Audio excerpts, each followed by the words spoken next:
Magandang araw sa lahat.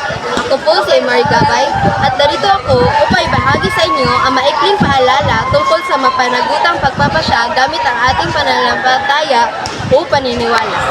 Sa panahon na ngayon, maraming nakikita sa social media na maaaring maka-impluwensya sa ating mga desisyon.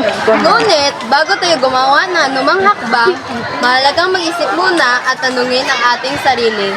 Tama ba ito? Kung makakabuti ba sa atin o sa kapwa? Kung tayo ay may pananampalataya, gamitin ito bilang gabay sa pagpili ng tama.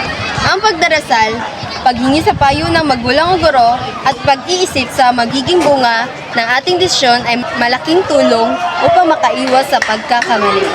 Kaya sa lahat ng mga netizens, huwag basta sumunod sa uso o padalos-dalos sa pagpapasya. Kaya, piliin natin ang pagiging mabuti at maging responsable at hayaang gabayan tayo ng ating pananampalataya at mabuting paniniwala. At sa uulitin, ako po ang pangkat 9. Salamat!